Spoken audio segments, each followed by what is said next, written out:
부처님께서 수고를 깨주셨습니다. 폈습니까? 네, 읽겠습니다.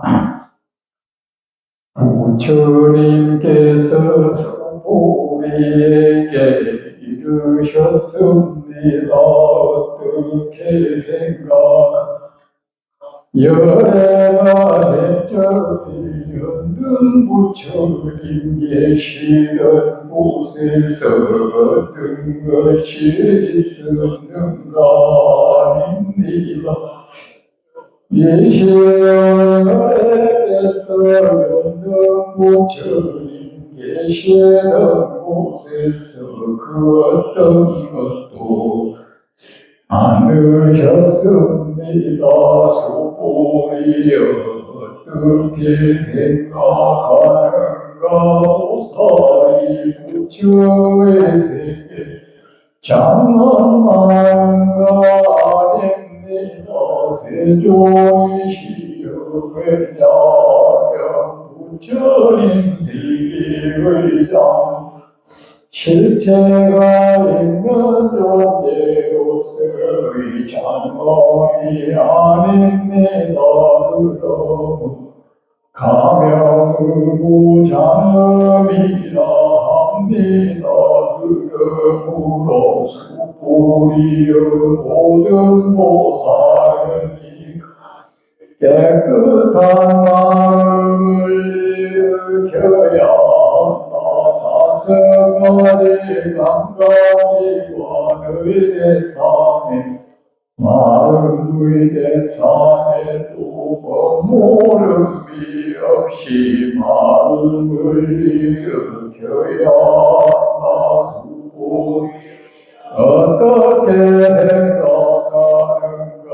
예를 들어 어떤 사람의 몸이 숨이 산만하다고 그 몸을 크다고 할 수 있겠는가? 매우 큽니다. 세존이시여 왜냐?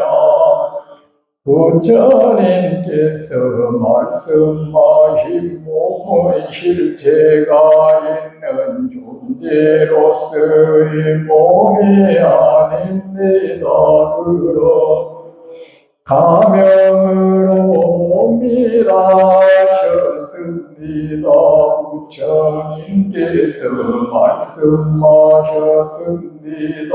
수고리 어떻게 생각하는가? 예를 들어 겐지서강에 있는 모래만큼 겐지서강이 있다고 하자. 그 모든 겐지서강의 물이 많겠는가? 매우 많습니다.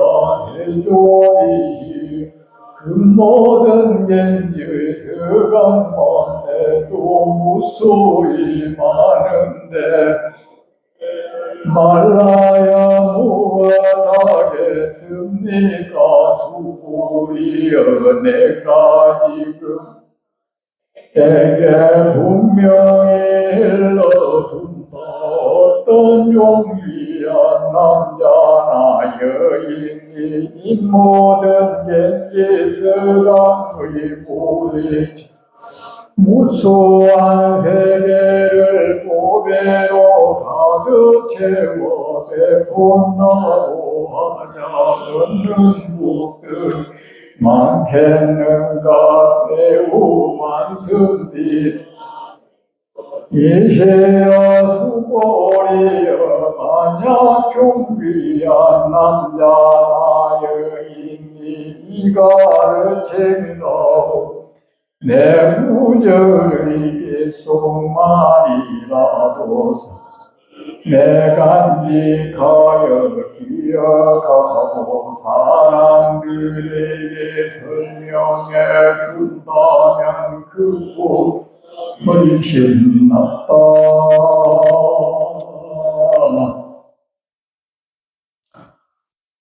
모두 잘 계셨습니까? 집에 본분도 안 계시고요. 집에 하는 일들은 다 잘 됩니까? 잘 될 겁니다. 저는 얼마 전에 손목을 다쳤습니다. 균형 잡기 연습한다고 공에 올라갔다가 공이 미끄러지면서 제가 넘어져가지고 손목을 다쳤어요. 근데 제가 워낙 그래도 운동신경이 있어가지고 요거밖에 안 다친 거예요. 딴 사람이 더 많이 다쳤어요. 근데 손목이 한 군데가 퉁퉁 부으니까 온몸의 컨디션이 다 무너지더라. 이상하더라. 인지 마음도 우울하고 다 다운되대. 그래, 우리가 이 몸 하나도 소중하지 않은 것이 없어. 제가 옛날에 갑상선 수술할 때,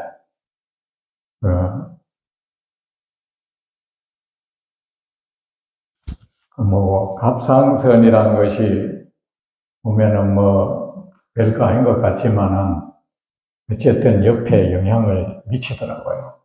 하는 역할은 다르지만 갑상선을 반을 딱 절개하고 나니까 그때부터 이 목이 잘 잠기고 또 뭘 하자면은 먼저 목소리를 내는 연습을 해야 되는 그런 상황이 오더라고요.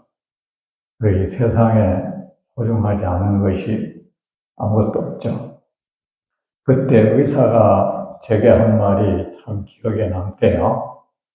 우리는 흔히 수술 왜 맹장염 수술 같은 거 왜 간단하다 하잖아, 그죠? 그 의사가 하는 말이 세상에 간단한 수술은 없습니다. 모든 수술이 다 위험합니다. 간단한 수술은 없습니다. 우리 모두 이제 부처님 법에 의지해서 우리 몸과 마음을 늘 정화하고 또 복된 법을 계속 지어가면은 우리에게 나쁜 일이 생길 거라는 그런 염려 안 해도 됩니다. 안 해도 되고 또 그런 거 불안해서 이리저리 쫓아다닐 일도 없고 아셨죠? 여러분이 원한 겁내는 업장 소멸이라는 것도 여러분이 부처님 법에 늘 의지해서 그 속에 머물러 살면은 좋은 업을 짓고 살면은 저절로 업장 소멸도 되는 겁니다. 아셨죠? 다른 방법은 없습니다. 부처님께서 수고리에게 이르셨습니다. 어떻게 생각하는가? 열애가 옛적에 연등 부처님 계시던 곳에서 얻은 것이 있었는가? 아닙니다. 세존이시여, 열애께서 연등 부처님 계시던 곳에서 그 어떤 것도 얻지 않으셨습니다. 저를 보세요. 여러분, 왜 종교, 흔히 왜요? 그런 말 잘하잖아. 종교에 너무 빠지면 안 돼. 이런 말, 그죠? 근데 적당하게 해야지. 빠지면 안 돼. 이런 말 잘해, 그죠? 주위에서도 들어봤을 거예요. 들어봤고, 또 어떤 분은 수긍도 하고, 안 수긍도 하고 하는데, 그 말이 어느 정도는 맞기도 하고, 또 안 맞기도 해요. 안 맞기도 한 거는, 혹시 옆에서 그런 말을 하면은, 여러분, 그렇게 한번 물어보세요. 그러는 당신은 종교라는 것을 무엇이라고 생각하나? 물어봐야 돼. 종교에 대한 그 사람은 부정적인 생각을 가지고 있을 거야. 그런데 네가 종교에 대해서 종교라는 것이 뭐라고 생각하니? 한번 물어볼 필요가 있어요. 근데 우리는 안 물어봐. 좀 물어보면 될 것. 그런 사람은 아마 틀림없이 종교라는 것에 대해서 뭐 이렇게 공부를 해본 적은 없을 거예요. 막연히 이래 주위 사람들의 삶의 행태를 보고, 아, 저 사람이 종교를 뭐 때문에 저렇게 됐구나. 저래 뭐 돈 다 갖다 바치고, 어떤 사람은 미치광이처럼 떠돌고, 이상한 짓 하고 사니까, 맞아, 종교 빠지면 저렇게 되는 거야. 근데 그 사람 말이 그런 측면에서는 맞기도 맞아요. 맞는데, 문제는 그 원인 제공을 종교인들이 했다는 거야. 맞죠? 원인 제공을 뭐 종교인들이 했지 누가 했겠어요?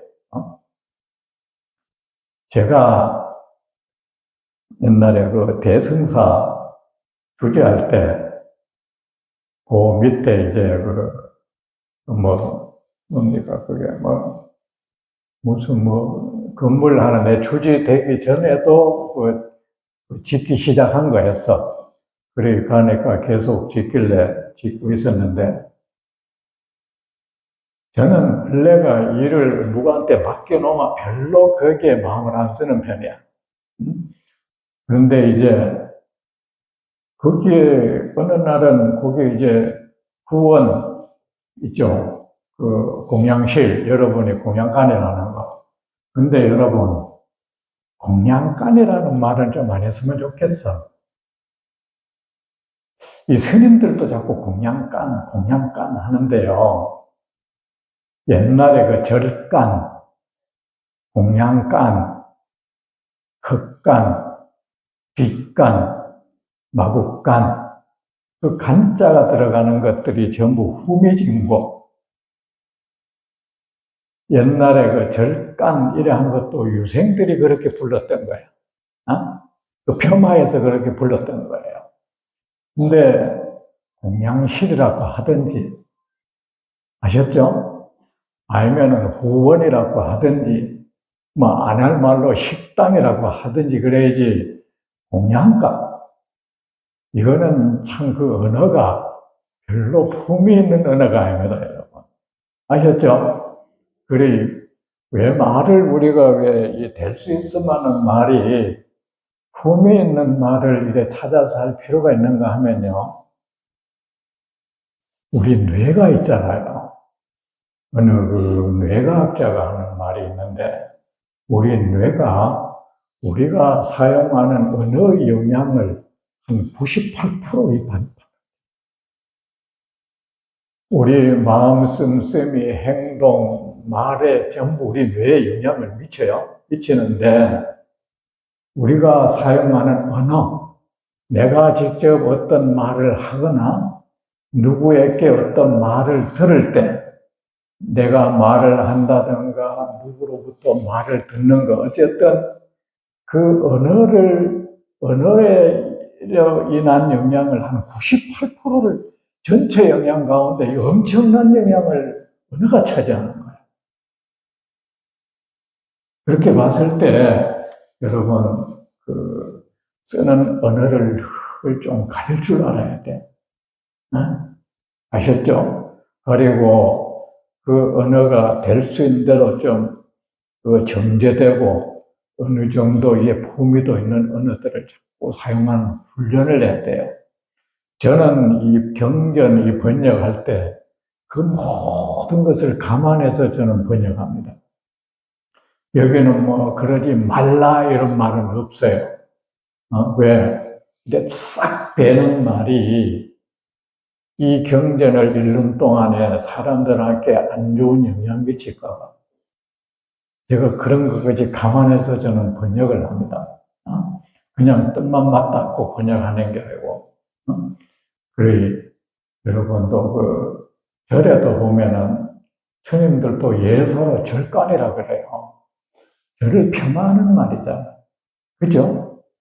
거의 후원이라 하든지, 공양실이라고 하든지, 아셨죠? 이도저도 하면 뭐 식당이라 하든지, 간자 붙이는 거 있잖아요. 그거 안 했으면 좋겠어. 근데 이제, 이제 그 후원 내려가다가 이제 건물을 짓고 있는데 어느 날은 석가래를 이제 올려놨잖아, 그죠? 올려놨는데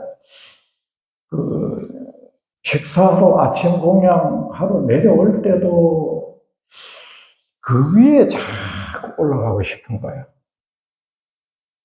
자꾸 그 위에 계속 올라가고 싶어요. 그래서 마음을 내리고 또 공양을 하고 올라가는데 올라가고 싶어 못 견디겠는 거예요. 정말 못 견디겠는 거예요. 그래서 올라갔어요. 올라가니까 말이야, 이놈 목수들이 말이야, 죽은 나무를 가지고 사용해서, 우리 고사목이라 하죠. 원래 먹은 나무들 있잖아요. 이러니까 심장들이 내가 죽이라고 자꾸 올라가라 했다 보다 싶더라고요. 그래가지고 목수 공무원까지 다 불러 올려가지고 전부 새로 하고, 내가 목수를 불러다가 뭐라고 했느냐 하면, 여러분 내가 미안하다 했어요. 왜 미안하냐 하면, 아직도 모든 사람들이 전일은 좀 두렵게 생각하는 경향이 있다. 조심스러워하는 경향이 있는데 아마 여러분도 그랬을 거다. 처음에는 그랬는데 저래 오랫동안 일하면서 뭔가를 그 마음을 무너뜨리는 원인을 제공받았겠지. 여러분의 처음의 그 마음을 지켜주지 못해서 내가 미안합니다. 제가 사과를 했어요. 사과를 하고는 그 대신에 여러분은 내게 신뢰를 잃어버렸어. 내가 이제 여러분을 믿지 않을 거예요. 그러니까 사람에게 신뢰를 잃으면 얼마나 그 삶이 고달퍼지는지 아마 여러분은 경험하게 될 거예요. 난 여러분을 안 믿어요. 알았어요? 이 있어요? 그러니까 아무 말 안 하되 안 믿어. 응? 안 믿으니까 앞으로 각오하라. 그래가 그 건물이 상당히 단단해졌어. 근데 그 원인 제공을 절에서 받았겠죠. 그죠? 그래서 제가 미안하다 했습니다. 종교에 대한 이런 부정적인 시각도 종교인들이 제공을 했던 거야. 사실, 그죠? 그러겠습니까? 근데, 자, 잘 들으세요. 기독교도 그렇고, 불교도 얘다, 이제, 종교인들이 대체로 보면은 어떤 관념 속에 사는 경향이 있어. 어떤 세상을 자기가 관념화해요. 아셨죠? 관념화해서 그 세계를 자기가 하나 만들어요. 아주 이상적인 형태죠, 그것이. 해놓고는 나중에는 그거를 실제화해. 그건 실제로 이런 것은 존재한다고 믿어버려. 자기가 머릿속으로 이래 그린 어떤 세상, 어떤 형태, 그거를 실제화하고 그걸 믿고 거기에 대한 어떤 의미, 가치 이런 걸 부여를 해. 이런 희한한 짓거리야, 이거. 이런 희한한 짓을 부처님은 뭐라고 하셨는지 아세요? 희론이라고 한 거예요, 희론. 이 희론이라는 말을 우리는 예사로 흘러 지나치고 있어. 예를 들어서 기독교 이런 데 같은 경우에는 뭡니까? 하나님 계시니, 구원이니, 하나님을 영접했다, 만났다, 이런 거. 불교도 마찬가지야. 삼매니, 뭐니, 깨달음이냐 하면서 어떤 관점적인 세상을 만들어 가지고는 그걸 실제화하고 그것을 얻기 위해서 부단한 노력을 해요. 그것을 손에 넣으려고 자기가 만든 그 세상에 자기가 들어가려고 거기에는 그러다 보면 당연히 따라오는 것이 있어. 그것을 얻기 위한 어떤 아주 오묘한 방법이라는 게 등장하게 돼 있어. 맞죠? 그건 비법 같은 거야, 이제. 그래서 자기들끼리 말이야, 그야말로 종교인들이 그런 경향이 있어. 자기들끼리 그들만의 리그를 펼치는 이런 경향이 있단 말이지. 그래가 자들끼리 누구는 영적이야. 그래 놓고는 뭐라 그러냐면은, 이거는 워낙 오묘해가지고, 너희들은 말을 해줘도 몰라. 이러는 거야. 너는 말해줘도 몰라. 오직 이거는 체험한 사람만이 아는 거야. 그래가지고 자기 나름의 허상의 궁전을 지어가죠. 그래가 갈망하던 궁전을 관념 마음속으로 지었으면 그 속에 들어앉아 살죠. 그거는 뭐야? 외부 다른 세상하고 딱 단절이 돼요. 단절이 되고 자기만의 세상이야. 어차피 이 세상은 나만 아는 거야. 그러면서 세상을 말이지 자기하고 레벨을 달리해. 저들은 나보다 레벨 낮은 사람들이야. 그러면서 뭡니까? 그들을 낮잡아봐요. 그런 경향도 있어. 이거는요, 모든 종교에 공통된 이 현상이야. 현상인데, 다행히 그 정신병 아닙니까? 그래서 그래 놓고는 자기가 꿈꾸던 것을 손에 넣었다는 생각이 들면은 뭡니까? 우리가 돈도 그렇지 않습니까? 내가 돈을 벌었다. 내가 돈을 벌었다는 생각이 젖으면 자연스럽게 나보다 못한 사람을 내 눈안으로 보겠죠. 그죠? 내가 이런 걸 얻었어.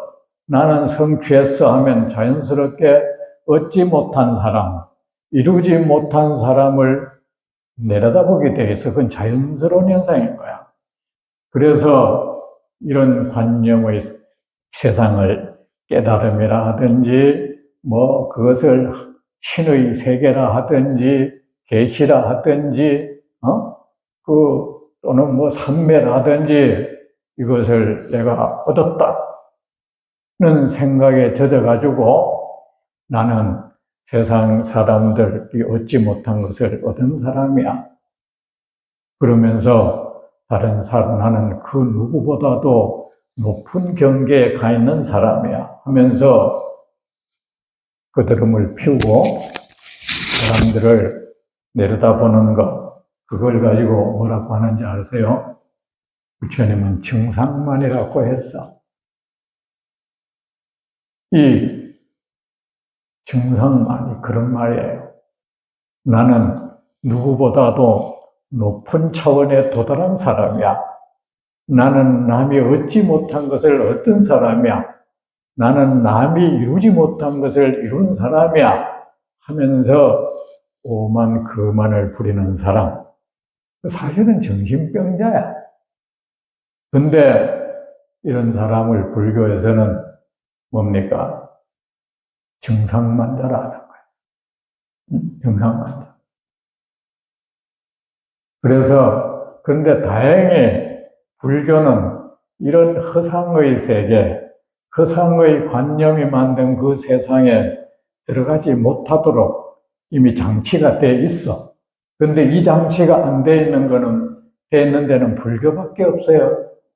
그래서 불교에는 이 광신연이 이런 것이 안 생겨라. 우연이 아닙니다. 아셨죠? 그래요, 여러분. 경전을 볼 때는 모든 건 내려놔야 돼요. 아셨죠? 제가 옛날에 법화경을 한 1년을 일종씩을 하면서 하루에 한 16시간 정도를 계속 읽은 적이 있어요. 읽으니까 나중에는 내가 알고 있던 그 모든 불교가 아니더라고.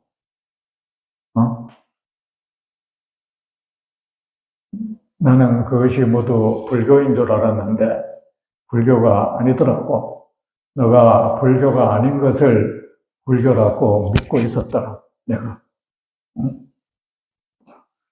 부처님께서 그래 어떻게 여러분은 마음속에 어떤 종교적인 성취를 하겠다, 뭔가를 신비의 세계를 만들어 놓고 그걸 내가 얻겠다, 이런 마음을 내놔야 돼요. 됐습니까? 이 지금 여러분 자꾸 초월적인 세상, 눈에 안 보이는 세상, 이런 거 자꾸 만들지 마세요. 눈에 보이는 세상으로 충분하고 만질 수 있는 세상으로 충분합니다. 아셨죠? 충분합니다. 어떻게 생각하는가? 열애가 옛적에 연등 부처님 계시던 곳에서 얻은 것이 있었겠는가? 내가 뭘 얻었겠는가? 그때 거기서 하니까 아닙니다. 세존이시여, 열애께서 연등 부처님 계시던 곳에서 그 어떤 것도 얻지 않으셨습니다. 이제 부처님이 말합니다. 세상 중생이여, 내가 얻은 것은 아무것도 없네.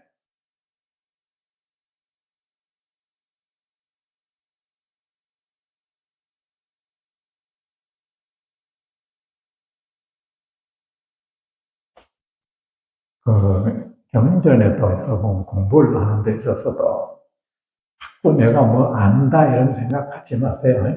뭐 알기는 뭘 알겠어. 저는요, 내가 정말로 금강경을 저는 많이 읽어봤어. 읽어보니까 저는 그 경전을 내가 총 이 경전을 본 종류가 한 11가지 종류를 봤는데 여러분, 저는 제가 이 경전을 봤다고 할 때는 기준이 좀 다릅니다. 그 경전을 내가 한번 암송했어야 본 거야. 그 경전을 내가 외우지 못한 것을 나는 봤다고 말하지 않아요. 한번 외워야 난 그 경전을 봤다고 말합니다. 하는데, 한 11가지 정도 이래 경전을 보고, 그리고 또 금강경 같은 경우에는 정말 많이 읽어봤어. 그냥 한문으로만 읽은 것이 아니라 한글로 이렇게 번역해가면서 수없이 읽었는데, 그래 하다 보니까 때로는 여름에 왜 수박 있죠? 수박 농 익은 거 왜 이래 칼대만 이래 쫙 갈라져 버리잖아, 그죠? 근데 이 경전이 쫙 갈라지고 그 속에서 뭔가 다 보이잖아, 그죠? 이런 것도 제가 경험해 봤어. 여러분, 이 불교를 연구하지 마세요. 경전을 이 문장 교준만 끼 맞춰가 연구해서 될 일이 아닙니다. 아셨죠? 계속 읽다 보면 그것이 나한테 그냥 자기를 보여줘야 돼요. 미안해서. 그런데 그것도 시간이 지나니까 아니더라. 여전히 나는 금강경을 모르고 있는 상태다.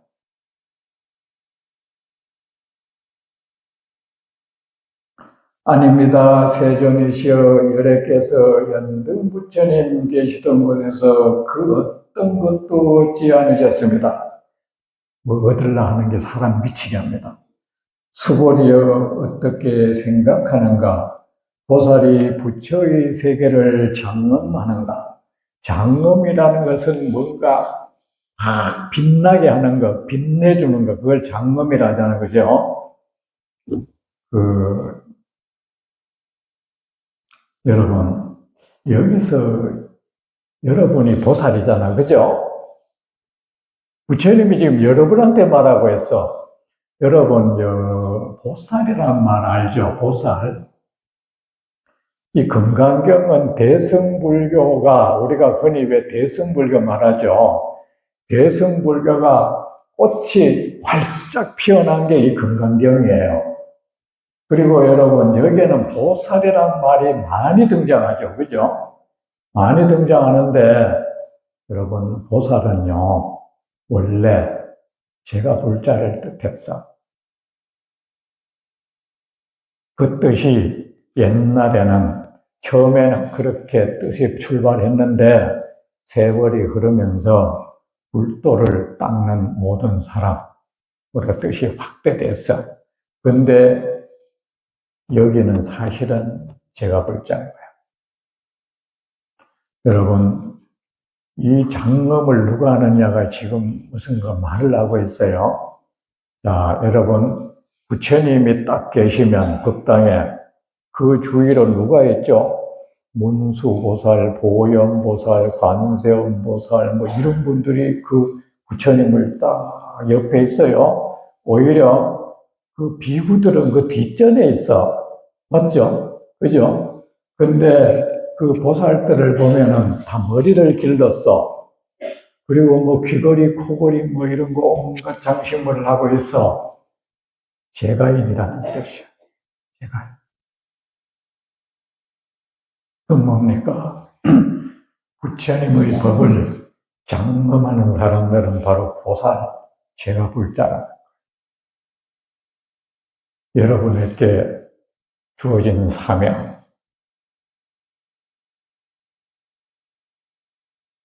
불자는 부처님 세계를 장엄할 줄 알아야 됩니다. 부처님 세계를, 부처님을 장엄하고 부처님 세계를 장엄할 줄 아는 사람, 그를 보살이라고 합니다. 그러면 보살이 장엄이 뭡니까? 뭔가 막 아름답게 해주는 거잖아요. 여러분이 예를 들어서 여러분은 한 가문의 자식이야. 전부 그죠? 자식이기도 하고 뭐 남편이기도 하고 아내이기도 하고 부모이기도 하단 말이야. 그러면은 사람은 말입니다. 기본적으로 좀 갖춰야 될 의식이 있어. 모든 사람은 특정의 자기 신분을 가지고 있습니다. 신분을 가지고 있고, 그가 속해 있는 어떤 사회가 있어.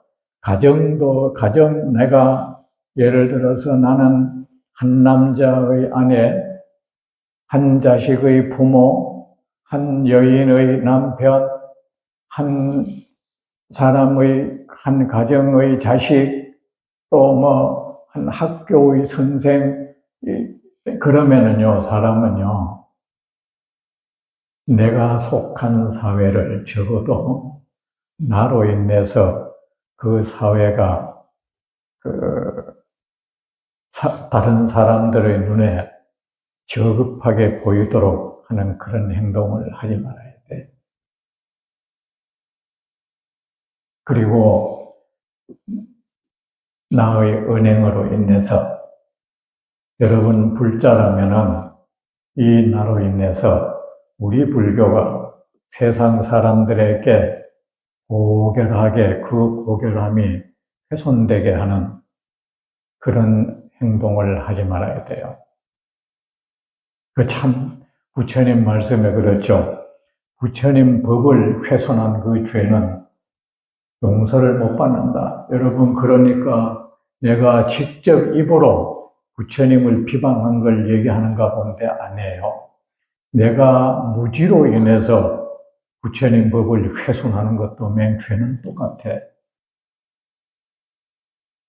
여러분, 과보라는 것은 말입니다.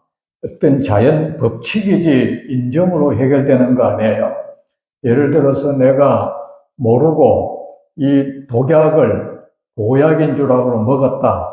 그러면 어린애가 먹었다고 해서 그 독약이 봐줍니까? 그건 아니잖아요. 내가 어릴 때 소뚜껑에 올라가서 소뚜껑이 미끄러지면서 소죽소에 빠졌어.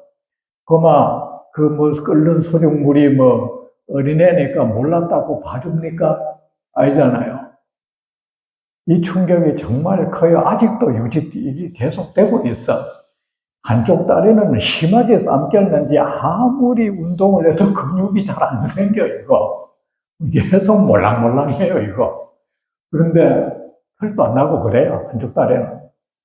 근데, 그래요. 우리는 무지로 인한 악업은 과부가 없을 거라는 그런 황당한 생각하지 마세요. 그거는요, 우리끼리 지은 합의사항일 뿐이야, 사람끼리. 어? 자, 이런 걸 봤어.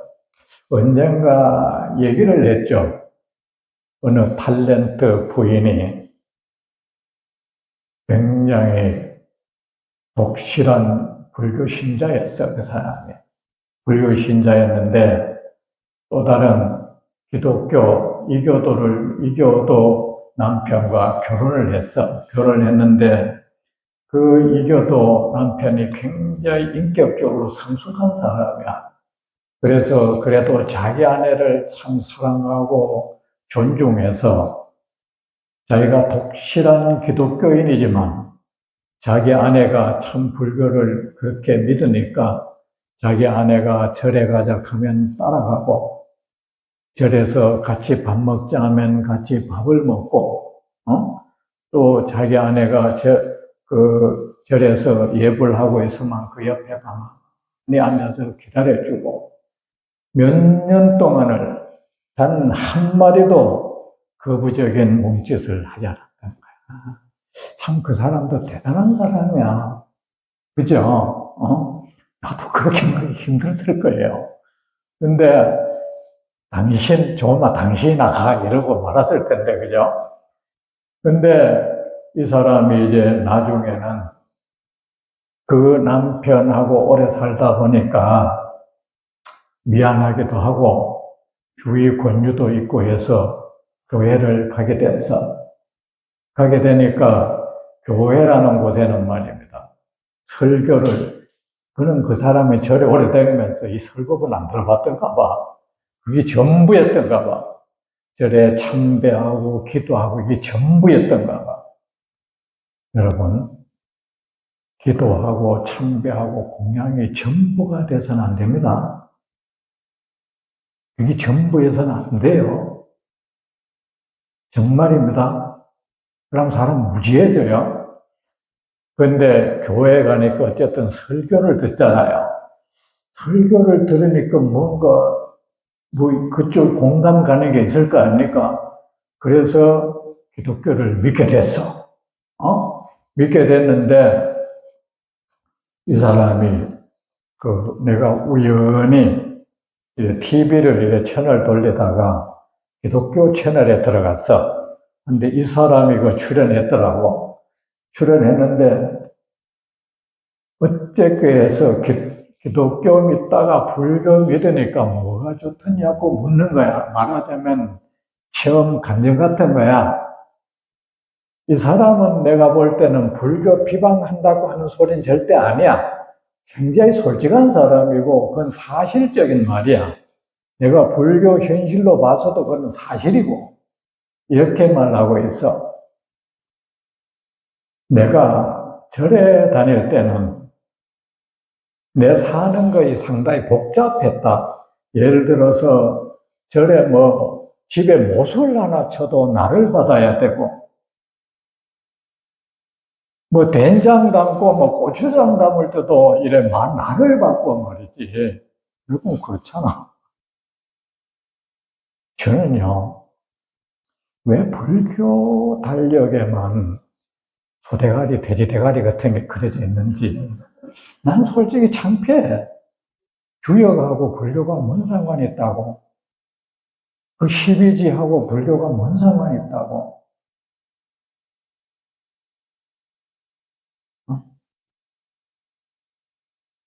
그리고 불교 달력 뒤에 보면 꼭 있어요. 왜, 삼재, 이런 거 있잖아요. 삼재핵하고 불교 달력에 꼭 그런 거 있어요, 그거. 근데 어쨌든 이 사람이 하는 말이 그런 거야. 절에 다닐 때는 집에 못을 하나 쳐도 나를 받아야 되고, 된장, 고추장 뭐 이런 거 담아도 나를 담아야 되고, 뭘 하면은 또 어디 가서 물어봐야 되고 했는데, 내가 하나님을 믿고부터는 하나님만 딱 믿으니까 그런 다 안 해도 되더라. 그게 참 좋더라. 응? 이게 뭐겠어? 그 뜻이 뭡니까? 부처님은 힘이 없어가지고 모든 거 못 막아준다는 뜻이잖아. 그죠? 결국은 온갖 잡신도 다 믿어야 되는 거야. 이 불교는 부처님이 힘이 없기 때문에. 근데 하나님은 강력해가지고 그런 거 혹 잡된 짓 안 해도 다 된다 이거잖아요. 그 사람 불교 비방하려고 한 말이 아닌 거야. 그거 맞는 거야. 우리 불자들이 그런 의식을 갖도록 했던 거야. 어쩌면 여러분이 현재 여러분 키운 자식들한테도 불교는 민속 신앙 같은 그런 종교라는 의식을 심어주고 있을지 몰라. 여러분은 결코 그것은 부처님을 장엄하는 보살이 아닌 거야. 우리는 끊임없이 부처님 법을 폄하하고 있어. 헐뜯고 있어. 장엄은커녕 빛내주기는커녕 심지어는 무당 이런 무속 신앙의 한 배열 그 종류인 것처럼 인식시키고 있어. 우리가 이 고결한 부처님의 법을 말이야.